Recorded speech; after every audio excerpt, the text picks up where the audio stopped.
4 members present and 6 votes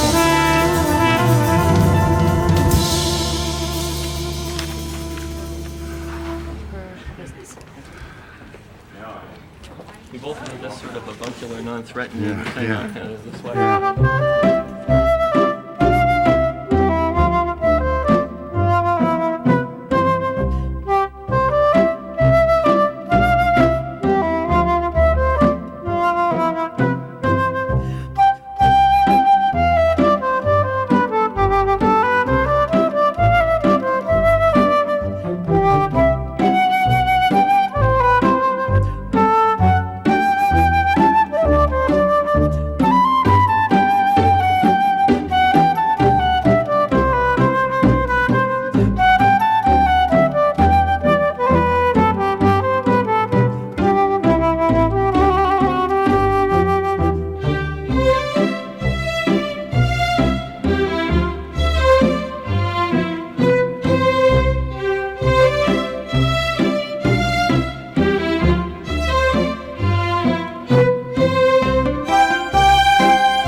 have 9 members present. We need one for a quorum.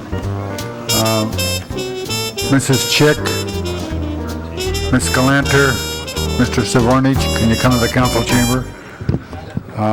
Mr. Burnson is going to be a little late. We have Mr. Alatorre here, Mr. Fuhrer, Mr. Hernandez, Mr. Holden, Ms. Misikowski, Mr. Ridley Thomas, Mrs. Walters, and Mr. Wax. We'll find somebody, will you?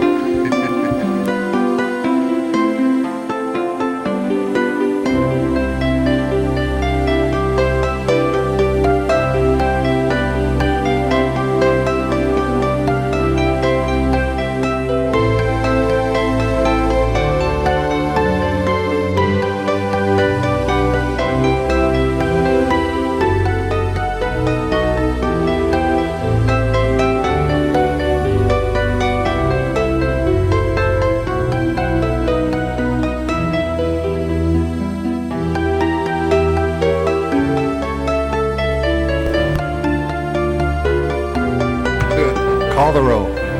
Alatorre, Burnson, Chick, Fuhrer, Galanter, Goldberg, Hernandez, Holden, Miskowski, Ridley Thomas, Savornich, Wax, Walters, Farrell. 10 members present and a quorum, Mr. President. Okay, this meeting will come to order. This is a meeting of the City Council for the City of Los Angeles on the 27th day of January 1999. There are 15 council districts in the city. The regular meeting days are Tuesday, Wednesdays, and Fridays. We are currently being viewed by cable subscribers throughout the Los Angeles area on Channel 35, and we're also being monitored by council phone. So the first order of business. Approval of the minutes. All right, Mr. Wax moves, Mr. Ridley Thomas seconds. If there's no objections, unanimous vote. Next item. Commendatory resolutions for approval.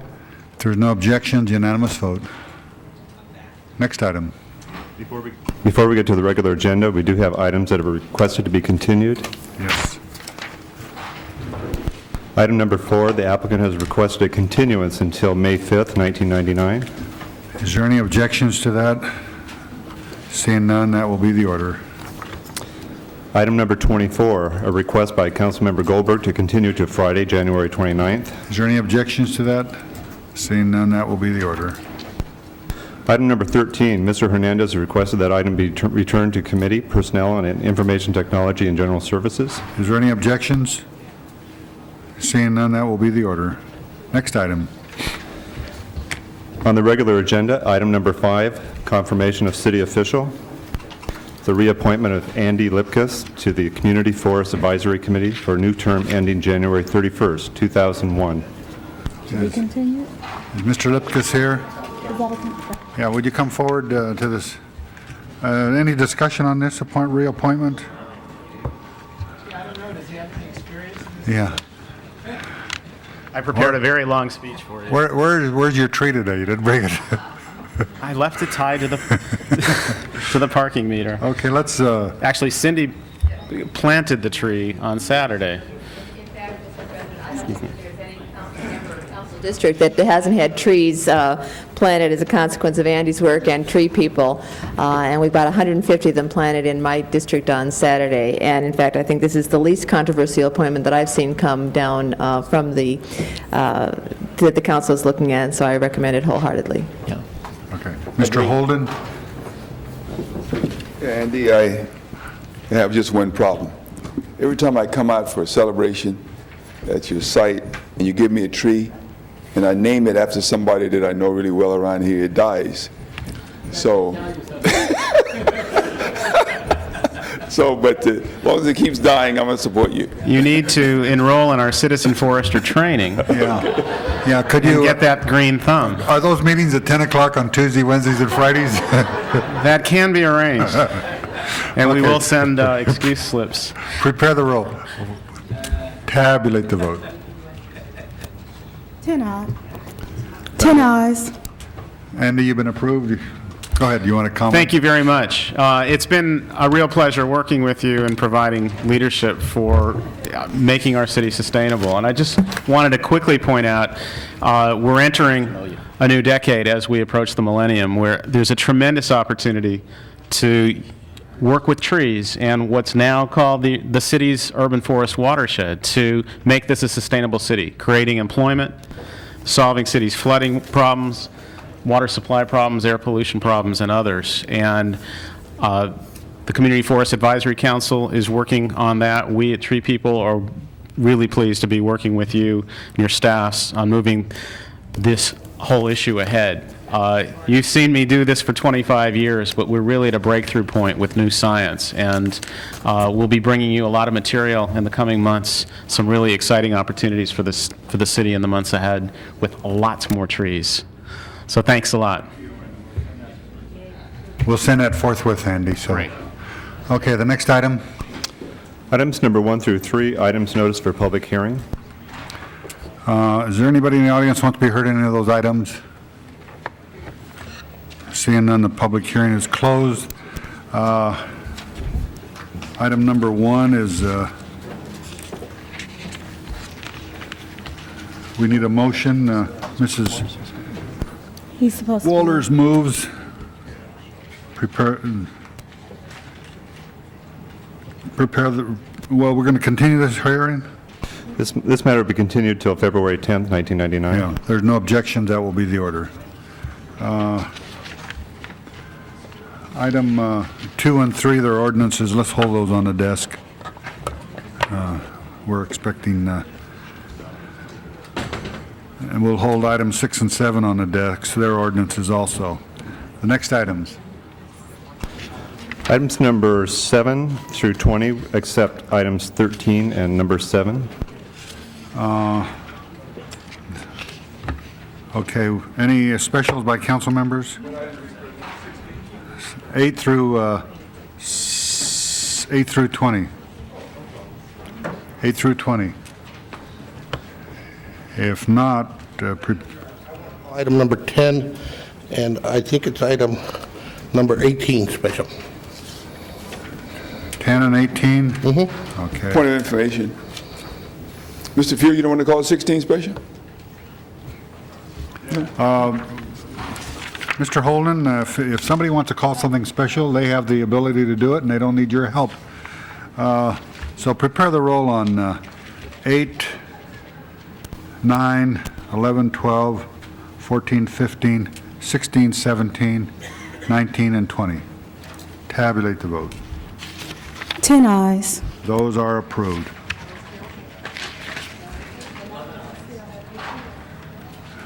Next item.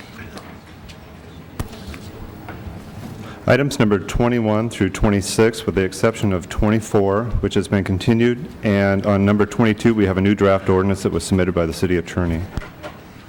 Okay, we have cards on 22. We'll call that special. Anybody want to be heard on any of those items? 21 to 26? Seeing none, the public hearing's closed on those items other than 22. Are there any specials by council members?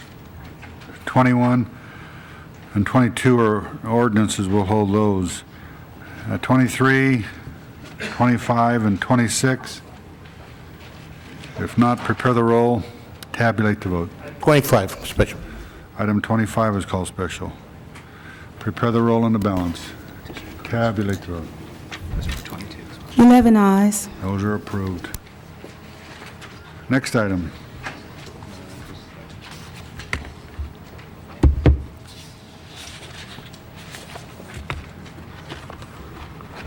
Item number 10, called special by Councilmember Hernandez. Mr. Hernandez? Wanted some kind of a report on where the remote location services are and what exactly it does. If someone could help me with that. Mr. President, can I try to answer some of that? Oh, Yeah, go ahead. No, you good. do it.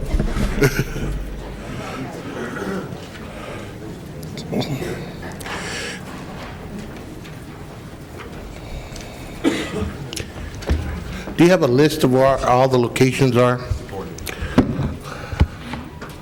Yes, good morning. I'm Judy Christian, Landsat Operations with Department of Airports. And at the current time, we only have one location, the Van Nuys Flyaway, located at the corner of Woodley and Saticoy in Van Nuys. How far is that from LAX? It's about 21 miles. 21 miles. Now, why do we only Hernandez. have one?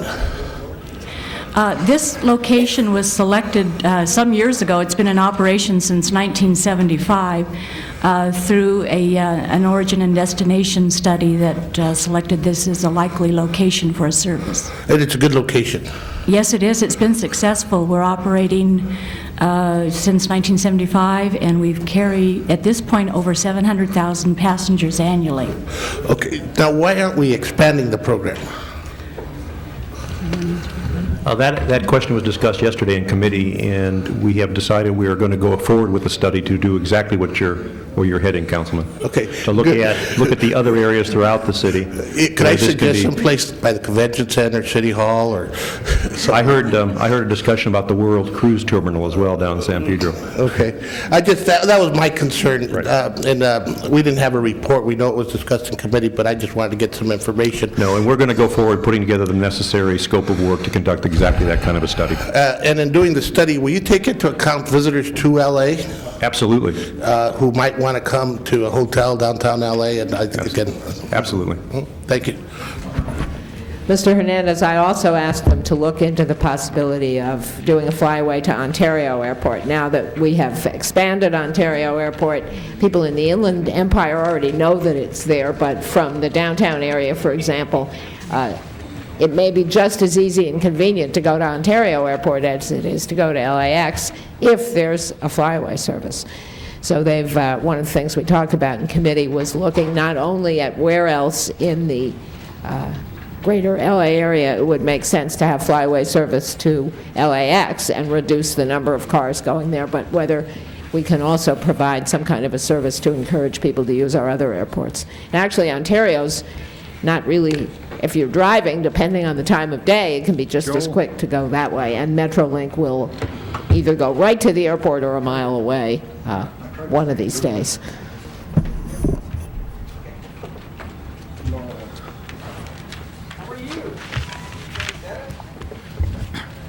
Chair recognizes Councilwoman Chick. Yes, I just wanted to take the opportunity to add to the mix that this is also involving expanding existing facilities, and particularly my focus is on the one at Van Nuys Airport.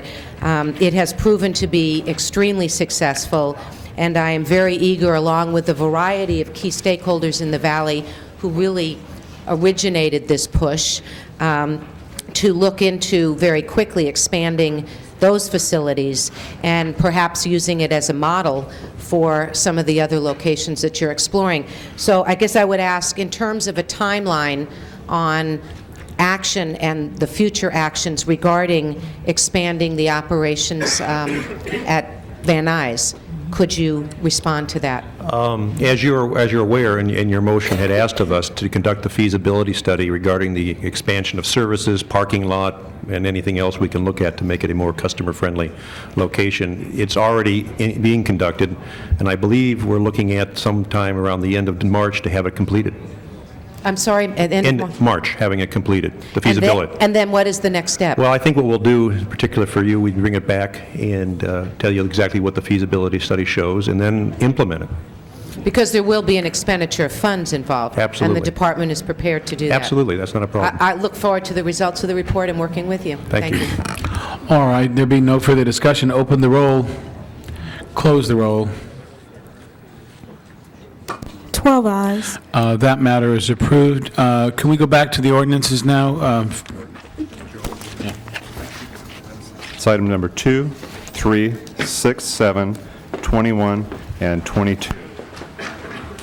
Well, 22, we're going to not take that at this time, so we have 2, 3, 6, and 7, and 21. Prepare the roll. Tabulate the vote. 12 ayes. Forthwith on number 6, please. Forthwith on number 6. Those ordinances are approved. Mr. President, Mr. Holden? I think you said you would defer 22, or are you taking 22 off calendar? No. We have people that want to be heard. Or could you take it out of order, Mr. President, respectfully request No, 22? no, we're just about there right now. You Mr. got Poe. 12 votes now. You could lose one. Yeah. Oh, Oh, well, are you leaving? Okay, then good. let's do it. Okay, the next item, Item number 18, called special by Councilmember Hernandez. Mr. Hernandez. Mr. President, I wanted to talk about item number 18 and 25 together if I could. And I wanted Ms. Chick to be able to hear part of this conversation as part of public safety. Members of council, one of my concerns, and again, you've heard me express it, or one of my frustrations, is we have monies that are allocated by the federal government to basically use for programs for a variety of reasons, and they come in different forms of block grants. What is before us today is the criminal justice block grant, which is about $16 million. And there's an ad hoc committee that several of us sit on as part of it. Last August, I introduced a motion after a meeting to provide $50,000 out of unspent monies, approximately $900,000, for what we call the drug court system in Los Angeles County. And what you need to know, at the time, they needed to change locations, and basically, they needed this money so that they could provide more services for Angelinos. And so today, what's before us is the approval of expenditures for this block grant, but now instead of $900,000, there's about 2.7 of unspent monies that has to be reviewed. And what I need you to know is when I initiated the motion, I went to the chair of public safety and explained to her what I was doing, and she supported the motion and so forth, so it wouldn't have to go through a rigorous process of decision-making. Well, as of today, that money is not allocated. And it'll be coming back before us again. The CAO is preparing a report to basically recommend that out of the unallocated funds, $50,000 be set aside for this point. Now, my point that I'm trying to make in this regard is it's not necessarily, I need the staff to explain to us their system. Because when we introduced the motion, I thought a decision was made when the full council passed it that we wanted to see $50,000 negotiated for that purpose. And 5 months go by. Now, I call it the administration and the bureaucracy chewing on the money because they basically are getting paid to do this. And I'm trying to figure out what it is, what kinds of steps we need to be taking to expedite getting these program dollars on the streets so that they're serving a purpose, as opposed to becoming reimbursement dollars and the agencies having to scrap during the process. And that's why I asked staff to come up if they could explain it. I was told back in August that there was unspent monies that we could request the $50,000 from, that it could be allocated, and then I was under the assumption it would happen. I've had several meetings since trying to figure out how to get it there, and now it's before us again, and just if the CAO could explain it, then Mike Thompson could explain it. I'm not putting the blame on anybody, I'm just saying, how do we make this thing happen faster in the future? Yeah.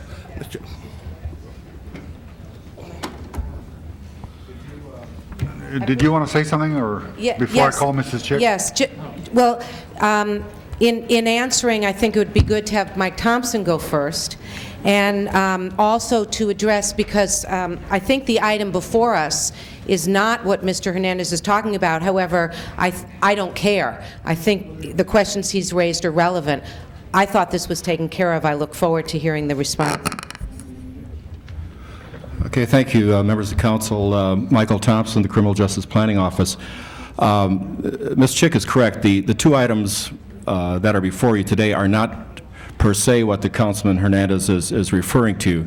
Item 18 is the state block grant, which is a grant that's being used for police personnel. Item 25 is the third-year block grant, which all of which items are included in the current budget. What Councilman Hernandez is referring to is the rollover funds from Block Grant 2. And we have determined, based upon the accounting, that there are $2.7 million available for reallocation in Block Grant 2. And the mayor has made a recommendation for use of those funds, which has been referred to Budget and Finance. Councilman Hernandez's motion relative to the $50,000 would be included in consideration out of the 2.7 of rollover.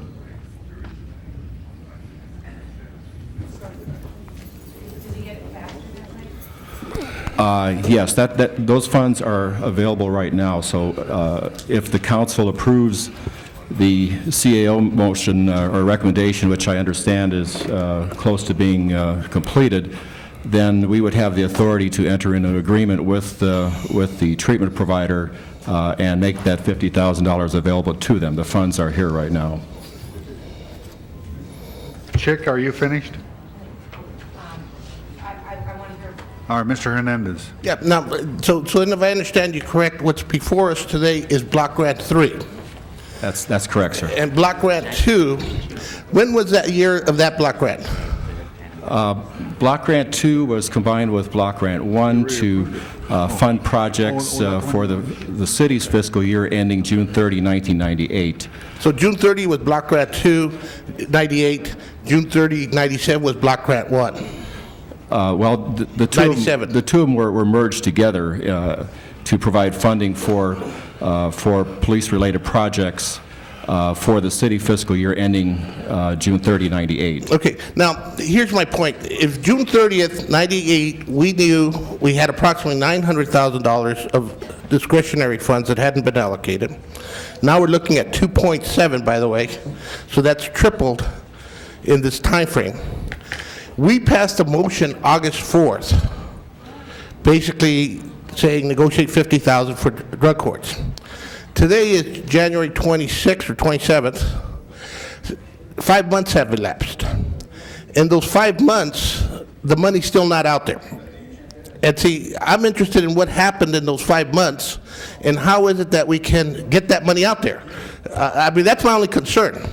And I might have taken advantage in asking about Block Grant 3 about this question, but it's because it's still not out there. And so how is it that we can create systems that allow us to put the money out there faster? Because there's a reason why we had those kinds of savings that tripled. We didn't spend it. And again, now I'm trying to get monies out, but it's taken us a while to get that process done. It's not a question of the council approving it, because that's what happened when the motion was introduced. And the reason this chairman, who sits on that ad hoc committee, went to another member of the ad hoc committee who chairs public safety is so that it wouldn't have to go through that process. So if you could kind of direct to those questions. Well, Councilman, I think that part of the reason why we did not have the full accounting out of Block Grant 2 is because a good deal of the money was earmarked for the LA Bridges program, and as you know, those funds are passed through to community-based organizations, and so I don't think we had the full accounting of all those expenditures together with the police expenditures and the ITA and general services expenditures until probably sometime in October. And so there has been, and then there was, you know, the consideration as to the recommendation as to what those funds would be used for. Okay, and Mike, you just opened up another one, because this council had to vote to set aside $1 million from the general fund to allocate to LA's bridges because they had a shortfall on their payroll. And you're telling me here, in regards to this block grant, that a lot of the money that was saved was from LA Bridges. Now, again, I'm trying to figure it out because we have to deal, we're saying we're not getting reimbursed for LA Bridges money, so we have to look at the general fund reserve fund to allocate that $1 million. And now you explained to me that that was one of the reasons we had an overage of money, because it wasn't spent. Okay, Mrs. Chick. I've just been briefed by CLA staff, and apparently the $2.7 million surplus has gone through Budget and Finance Committee and has been referred to Public Safety Committee, and the materials have just arrived, and the CLA and the CAO are doing a quick look. I will bring it into committee as quickly as possible. If they can be ready, I'll bring it in this Monday. Your money for the drug court, I think, as you've just heard, is not in that recommendation that's coming to me. My understanding of what's coming to me comes from the mayor's office and is a suggestion about spending, and I'm going to look to our colleague, the chair of Budget and Finance, to correct or clarify, to spend that money on YK2 problems within the LAPD, which we all know, are problems that need to be addressed. The amount of money you're looking for is very small in comparison to 2.7, much less these larger amounts. So I want to be reassured it's in what I just approved, and the council did approve your motion for now. When it comes to public safety, I will see to it that whatever else is decided for the larger bulk of the money, that the $50,000 for the drug court go through now. And quite frankly, having just recently gone to a drug court graduation in the Van Nuys Court, that is a program that I think it would be very positive for the city to always look for ways to continue to support. It is working. It's got an excellent track record. And it is one of those intervention, prevention programs that, in the end, in a very pragmatic way, save significant taxpayer dollars. So I'm very supportive of seeing that the funds are allocated, and I think probably the only reason that didn't happen in Budget and Finance is that your motion was not coming in conjunction with the mayor's proposal. We'll take care of it. Mr. President, members, what is going to be coming in public safety is going to be the $2.7 million that the proposal by the mayor, but it's going to be to a joint committee of Budget and Finance and Public Safety that we want to try and expedite, and I'll talk with Ms. Chick about that. I can't speak for the merits of anything. The mayor's proposal we deferred because we wanted to deal with the bigger picture at least right away, and the 2.7 rollover monies, that's what we're basically talking about. The whole package still hadn't been completed, so I assure you that we'll look at everything, but I think that we have to just be reminded that $80,000 is insignificant, or whatever it is. But there's the big picture is, a lot of these projects that are needed to get online that are included in the mayor's proposal.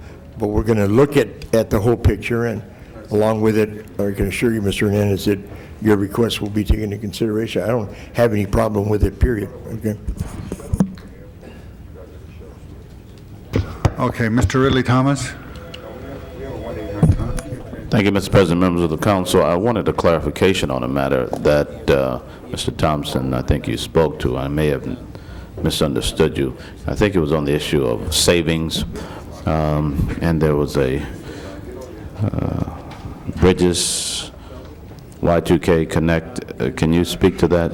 Yes, I think I probably didn't articulate that very well. We were not able to complete the full accounting for the block grant until we had received all the bridges, but there were no bridges savings in the first 2 years, and all those funds were expended. But we had to await our final accounting of the surplus, of the rollover, until such time as we had all those invoices in. But once having received the invoices, zero balance, therefore. Out of the first years, yes, sir. Yes, sir. They expended all the funds that were allocated out of the first year block grant. All right, so we don't have savings that are bridges related being applied to other areas that may be that is correct. In need. That is correct. All right, thank you. Okay, we have 18 and 25. Prepare the roll. Tabulate the vote. 13 ayes.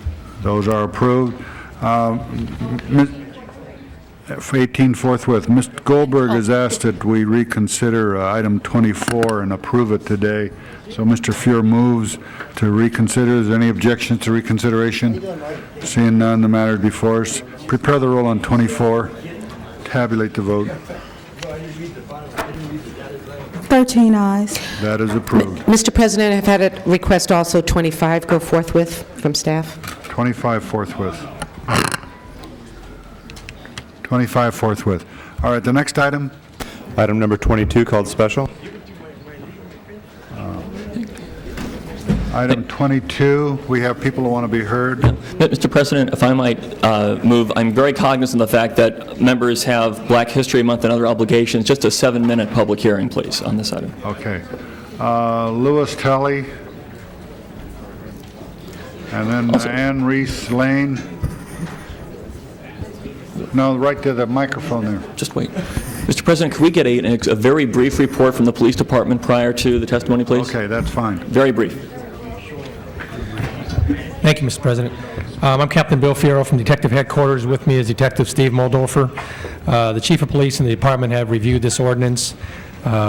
We strongly support this ordinance. We do have an illegal weapons and trafficking problem in the city, and we feel this ordinance definitely impacts these problems that we have, and I'm going to let Steve Moldorfer discuss those issues more specifically.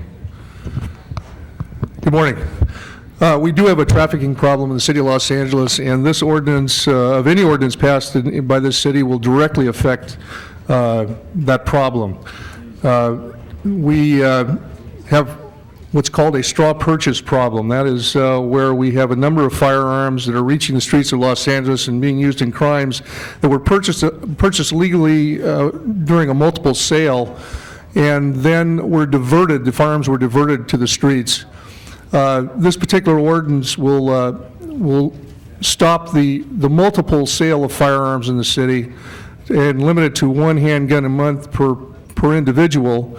And at the same time, it's equitable for the citizens to protect themselves because they do have the opportunity to purchase 12 handguns within that 1-year period.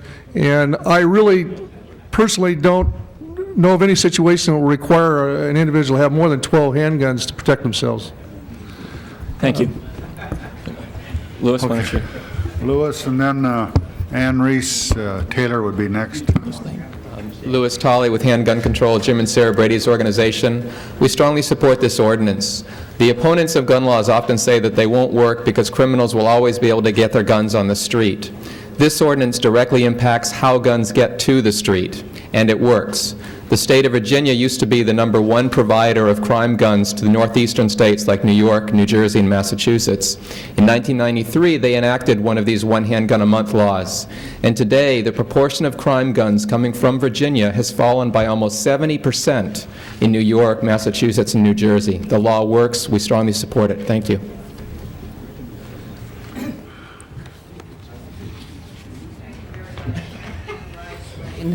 I'm the chair of Women Against Gun Violence, a coalition of more than 100 organizations which are united to end tolerance of gun violence. We're here to support this ordinance. We've been following this issue for 5 years, working with Assemblyman Knox, which on a statewide strategy to get guns out of the hands, particularly of young criminals. And that bill that he was supporting never got out of committee. We're excited that Councilman Feuer has taken this opportunity to introduce this measure here in the city of Los Angeles. We're very pleased at the leadership that Los Angeles has taken on many gun regulations. We think this is an important addition to those ordinances and will greatly help the Los Angeles Police Department. Thank you very much. Margaret Ensley and Doris Whitrig. Good morning. I'm Margaret Ensley. I'm the founder of Mothers Against Violence in Schools, as well as a member of Women Against Gun Violence. I didn't found, I didn't found that organization because I had nothing else to do. I paid a very heavy price to be able to come here and speak to you today, and it is support of this particular ordinance. I lost my only son due to gun violence. I myself was shot in 1985, and the person that shot me took a .32 and ended his own life.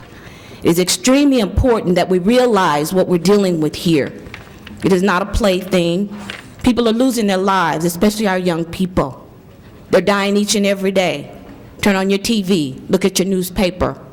More than 150,000 guns are being carried on our nation's campuses each and every day. We have an opportunity before us to minimize the proliferation of guns in our community. And I can't see why anyone sitting where you're sitting would not support this ordinance. We need to send a clear message to our children that we are in support of saving their lives, because their only crime is wanting to live in this violent society that we created. Thank you. Doris Wittrig. I'm Doris Wittrig, and I represent the American Association of University Women. We are an interbranch council for Los Angeles County. We have 27 branches representing 3,000 women, and we support this heavily. We also, many of us are on Women Against Gun Violence, and we feel like one of the issues that has not been really presented too often is that these guns get into the hands in homes of young people or even on the street, and we're having many of our suicide deaths of young people because of having the availability of a gun that they can get a hold of. Thank you. Please support this. Mary Lee Blick.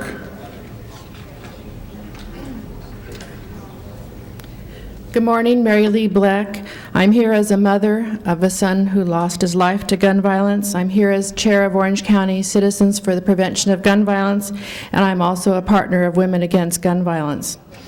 I have learned a great deal about the gun lobby, who hold out for the status quo no matter the cost, even the life of my son Matthew, and the safety of all of our children and loved ones. I challenge anyone of them to dare complain that this might inconvenience some legitimate gun owners. Just ask any parent who has forever lost a child to gun violence how inconvenient it is to bury a dead child. Thank you. Please support this ordinance.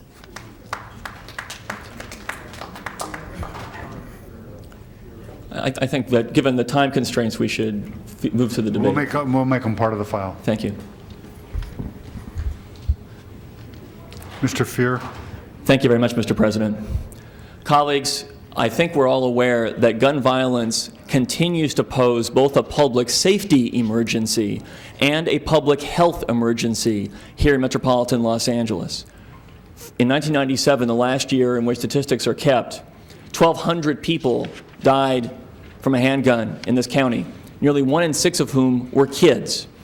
LA County has a quarter of the state's population, but a half of the state's gun deaths. Illegal weapons trafficking, as you've heard Detective Muhldorfer convey, contributes heavily to this problem.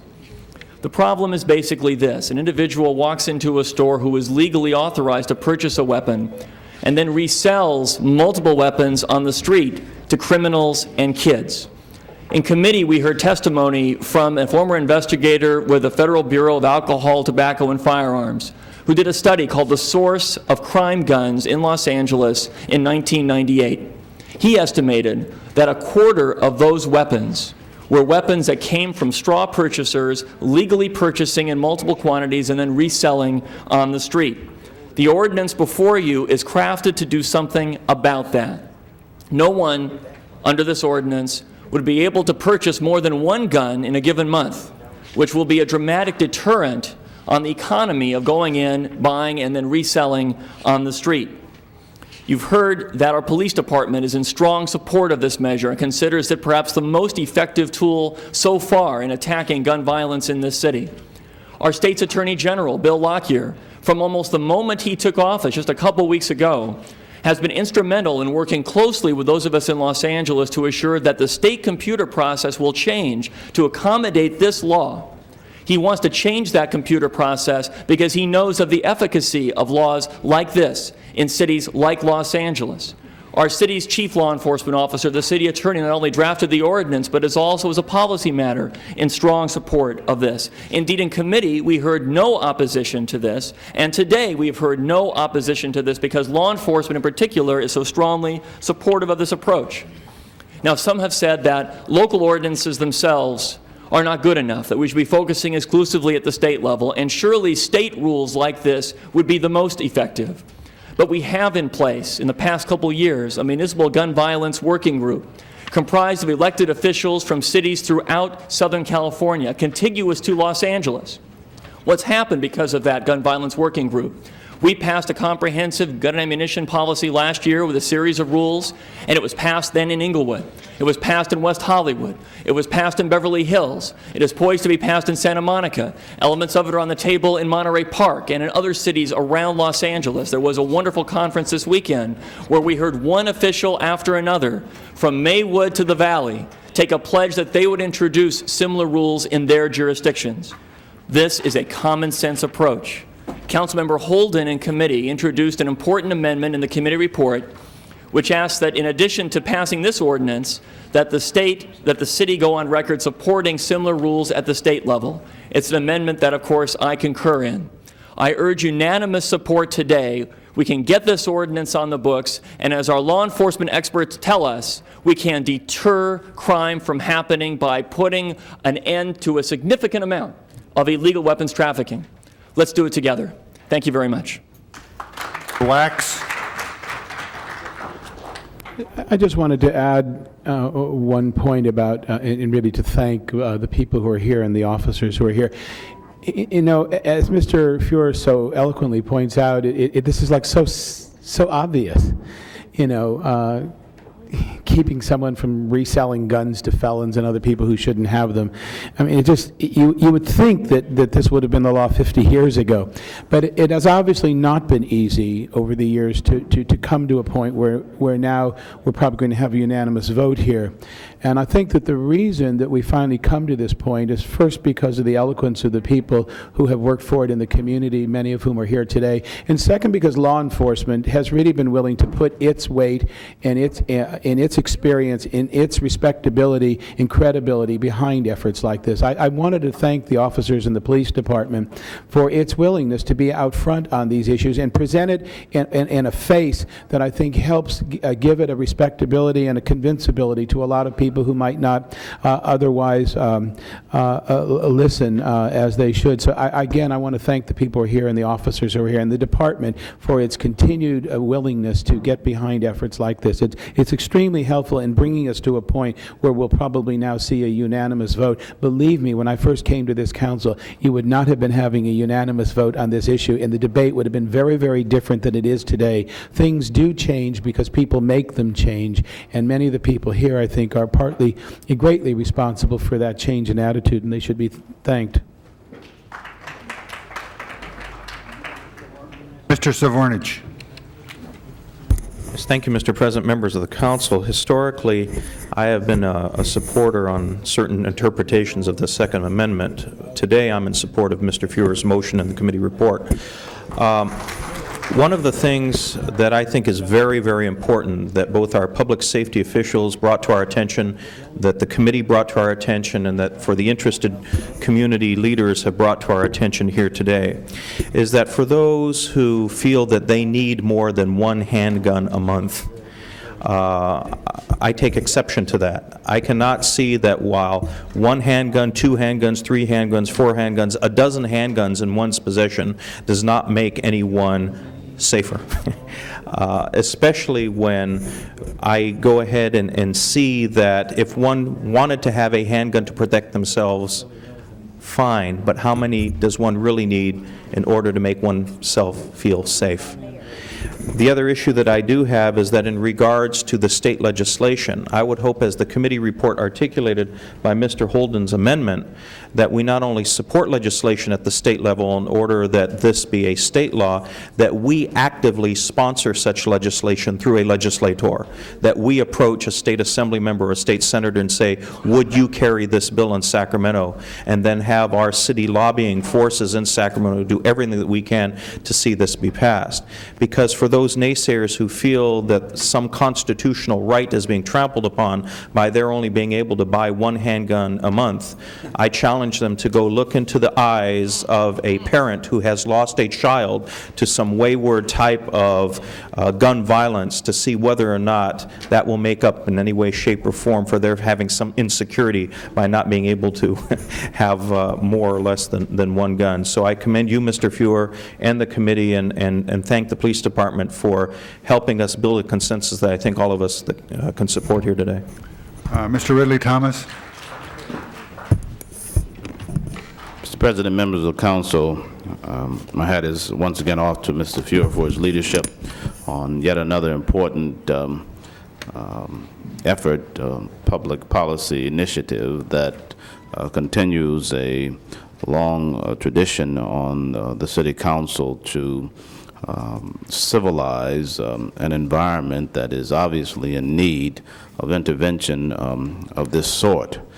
This comes following efforts for the past decade plus to send a clear message that there is only one way to seriously impact, that is to reduce the level of violence that occurs on the streets of Los Angeles and beyond, and that is to reduce the accessibility, availability of these sorts of weapons, as well as to regulate the ease with which they can be accessed. The same can be said about munitions. And so my statement is that we should continue this strong tradition. It's difficult for me to understand how we celebrate the philosophy of Martin Luther King Jr., for example, or nonviolence generically defined, and yet refuse to do all that we can to make for a more violence-free environment, and that means the removal of such weaponry. Mr. Fuhrer, I rise simply to congratulate you yet again on another important effort. Very good. Thank you. Mr. Bernsen. Yes, I'm going to echo some of what Mr. Zvornich said. I am a supporter of Second Amendment rights, but I think in this particular case, this is a measure that can keep guns out of the hands of the wrong people. Unfortunately, if it were so easy to keep guns out of criminals' hands, unfortunately the laws that we put in place they only affect law-abiding citizens. But this particular law, I think, will go a long ways towards doing a step that will prevent people from purchasing guns in multiple and then distributing them to people that wouldn't ordinarily be qualified under the law to have them. I think that this city has come a long way, as Mr. Wax has said. There was a time, even as a supporter of Second Amendment rights, we didn't feel there was any need for assault-type weapons in the hands of people that are for warfare purposes. So I'm going to support this, unfortunately the comment was made, and I really deeply sympathize with anybody that has lost a child or a loved one through a firearm. But I must tell you that as somebody who has lost a child through automobile accident, we wouldn't want to ban the use of automobiles either, So we have to approach this with a common sense thing. But this is, I want to commend Mr. Fuhrer. This is something that I think the police have brought forward to us that we can do that will have an impact on keeping guns out of the hands of people that should not have them. Thank you.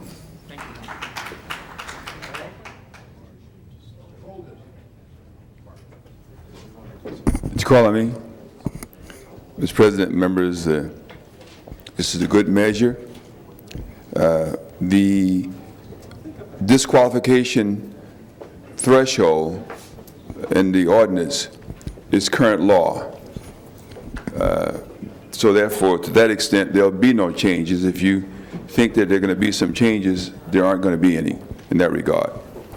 However, Mr. President, members, it's the so-called law-abiding citizen, if you will, who can go into a gun store today and buy a gun today and buy another gun tomorrow, etc. And then it's called quality control. At what point do they lose control over these weapons? And they could very well buy them and then sell them to someone who would not otherwise qualify in the current law, which is also set forth in this draft ordinance. What we're doing here today, Mr. President, members, will make an incremental difference in terms of controlling the weapons and preventing them to some degree from getting to the hands of the criminal or those who would not otherwise be authorized to possess them. I think we should have state law to do the same, but be mindful of the fact that what we make, the position we take today is really a statement. Not going to make a major change because a law-abiding person can buy a gun this month, and in a 12 12-month period could possess legally 12 guns. It only takes one to kill. It only takes one to get in the hands of the wrong person to kill. So therefore, we're making a statement that even one may be unacceptable in the hands of the wrong person, and that we are urging Congress, because that's where the buck stops, and the President, to begin to control guns in such a way where some would even be banned, in addition to this assault weapon types. They have a strong lobbyist, but we are lobbyists for the people, and we're making a statement today in that regard. We're sending that message to Washington, not should just stop here. And that's why I asked that we have legislation introduced in Sacramento to also make this incremental step, and in Washington makes an incremental step, so that it'll always be on the drawing board there. I'm pleased to have seen on the TV this morning that this lady filed a lawsuit against the gun manufacturers, the same as we did against the cigarette manufacturers as well. And hopefully she will prevail. If that being the case, they'll be on the run until this run out of business, hopefully. So I support what Ms. Fuhrer is doing here. Whatever step it'll take, whatever time it'll take, we're just going to stay on the job until it's complete. Thank you. And I want for an aye vote. Mr. Alatorre. Mr. President, members, you know what? The attempts to control the proliferation of guns has been and will continue to be a long battle because of the balance that you're attempting to make between the right to bear arms and people who bear arms with no constructive purpose outside of making profit and causing havoc and the loss of human lives here in this society and here in the city. You know, this is not going to be the total solution, but it's another step. And I think that we have to continue to make every step possible that is legal and that can meet judicial muster to try and get guns out of the hands of the wrong people. While this may not get guns out of the people we want to try and get out, it still is a step. And I think that the department is doing an outstanding job as advocates for sane and reasonable control of guns. And I think that we look to them for continued leadership in that respect. I live in a community that unfortunately has had so many lives that have been lost, and especially innocent lives, because it is a real tragedy that no longer are young men, they're just children that have no respect for human life, and especially innocent human lives, because it's no longer that they're retaliating against somebody. Many times you hit innocent people, children and the like, because of these senseless acts of violence.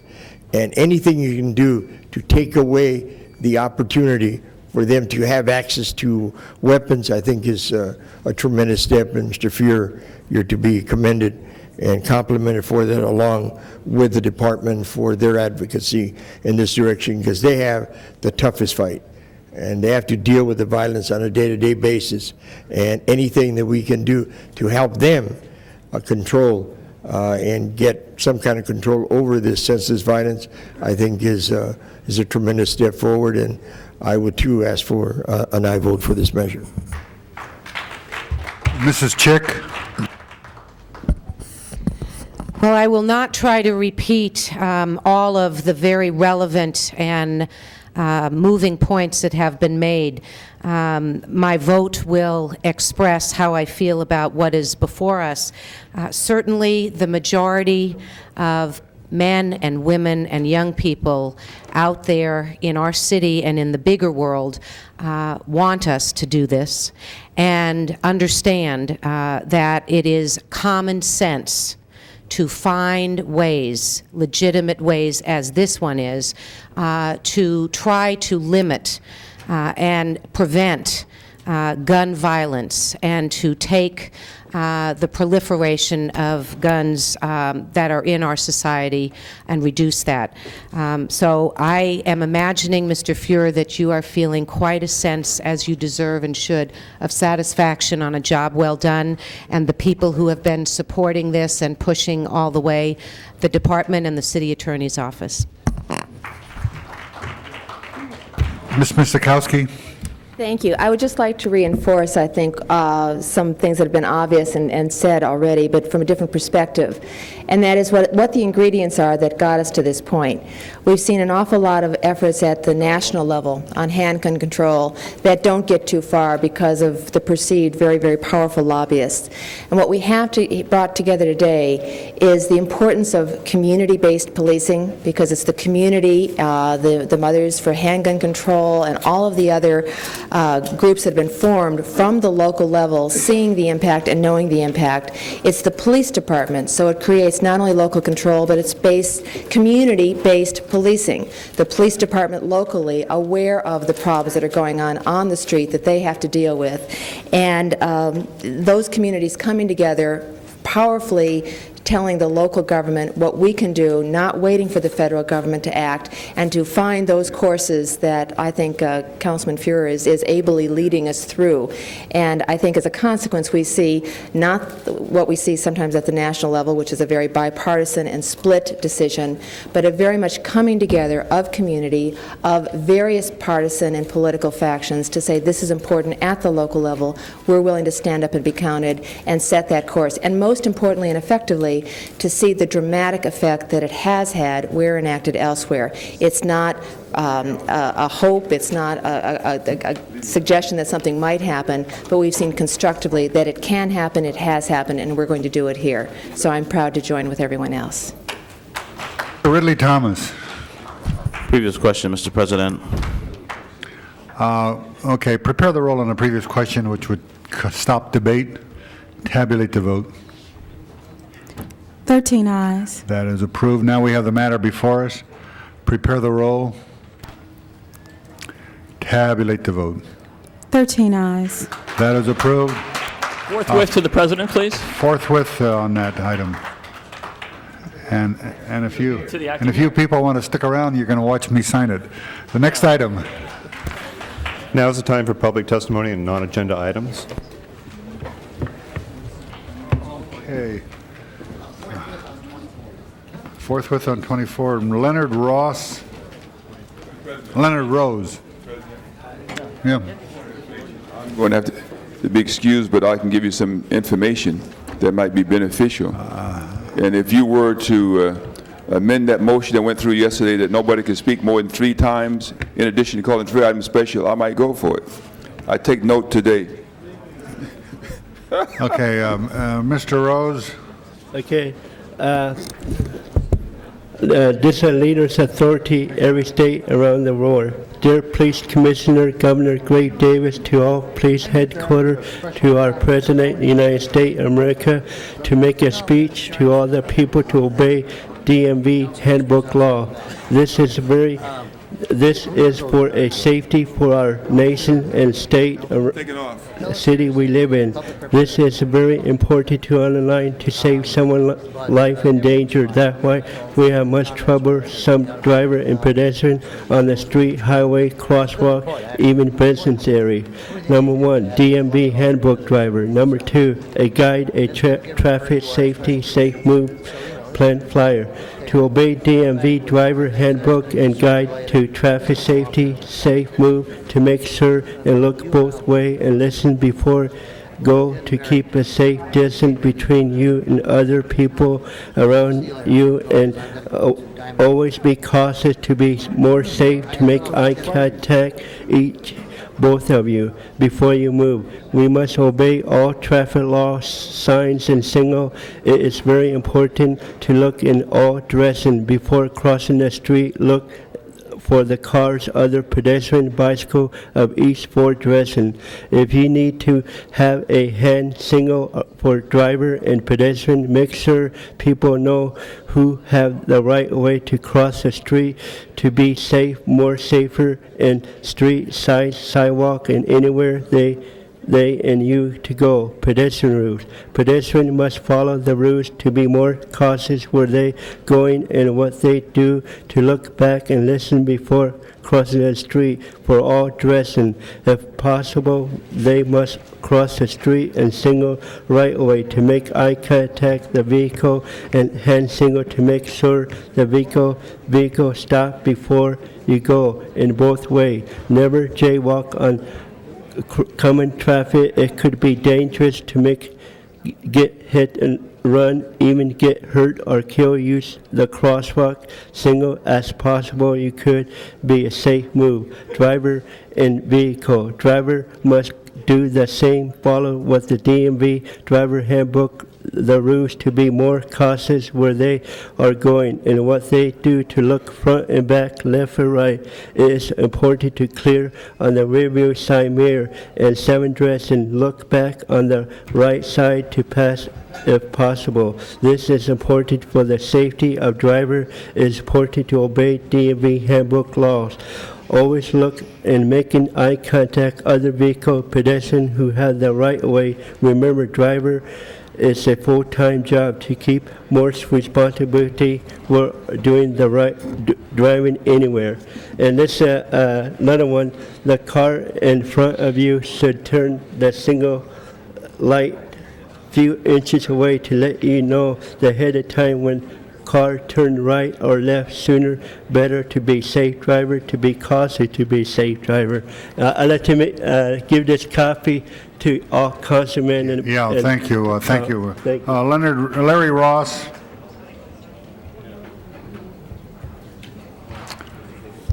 And then Richard Robinson.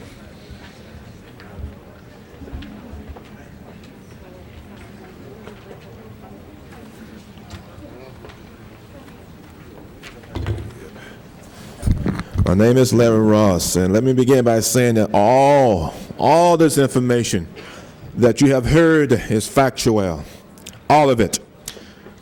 Continuation from the 19th, the 20th, and the 26th. Hopefully today, the 27th, I will be able to conclude. 1997, in September, about the 18th or 19th, Dallas, Texas approached it in an unfriendly manner. Later at weigh-in station, Point approached and subjected to harassment and an illegal search aboard Greyhound bus. En route back to L.A., Louisiana approached and threatened it with arrest unless I left the terminal. 1998, falsely arrested and imprisoned from 1/26/98 through 9/9/98. 2/26 to 27/98, placed on continuous lockdown. 3/9/98, gas pumped in through the ventilation. 3/16/98, pulled down from top bunk, had papers of form snatched it from pocket, then transported to White Memorial Hospital, where placed in restraints, arms, waist, and feet, then gave 2 shots in left and right shoulders or arms, and left there for about 2 hours.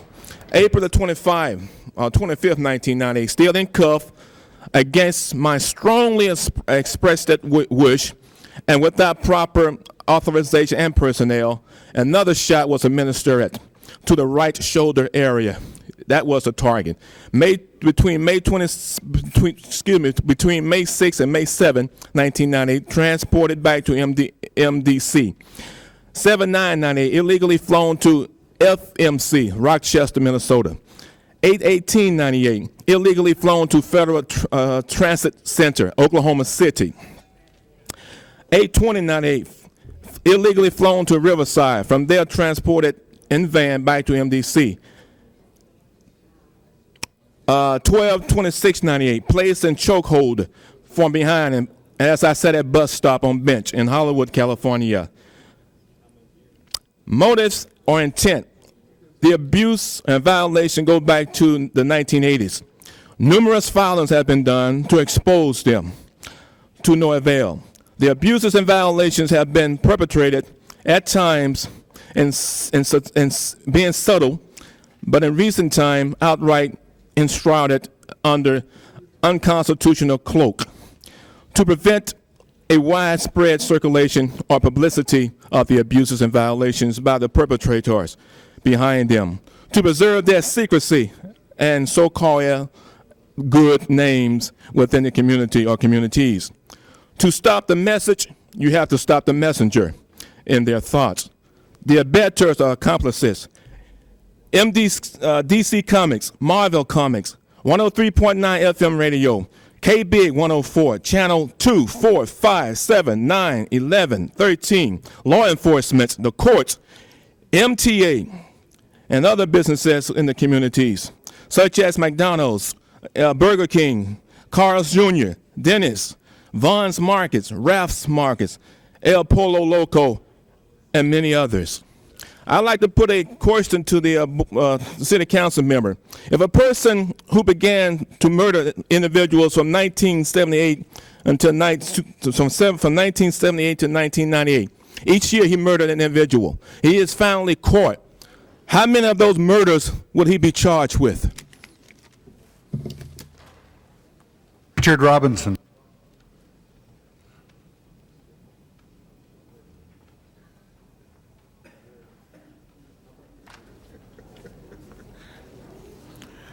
Mr. President, members of council, I had a waking dream this morning. I dreamed I was back in my hometown with my brother.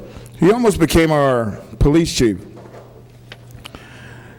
Your confirmation of Mayor Reardon's nominee for police chief sent a very clear signal to the people of Los Angeles. You want Chief Parks to be your chief law enforcement official. Now, because he's doing his job, there are officers too old for line duty. Because he is doing his job, factions within his department resent having to work more than 3 days a week. Don't handcuff the police. Thank you. All the cards we have, so the public comment period is closed. The next item. Motions for posting and referral. If there's no objections, unanimous vote. Council members' request for excuse from attendance at council meetings. Councilmember Savornich requests Friday, March 12th. Need motion for personal business. If it's Friday, it must be San Pedro. Unanimous vote. Next item. Mr. Burnson, Friday, March 5th. Meets policy, city business. Unanimous vote. The desk is clear. The desk is clear. We do have some adjourning motions. So would everyone please stand?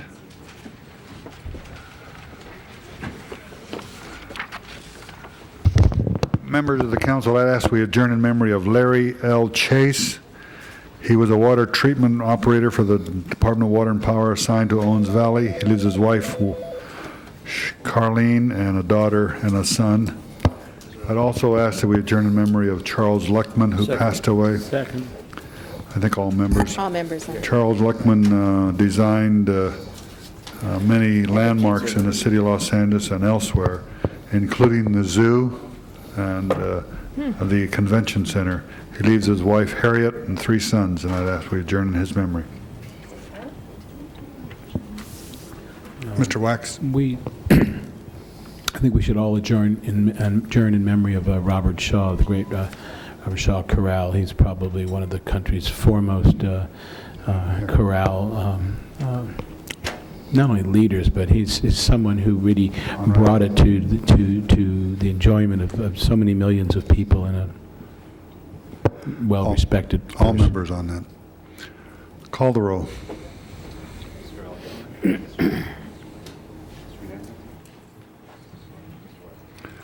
Aye, the council is adjourned.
are watching LA City View, Channel 35.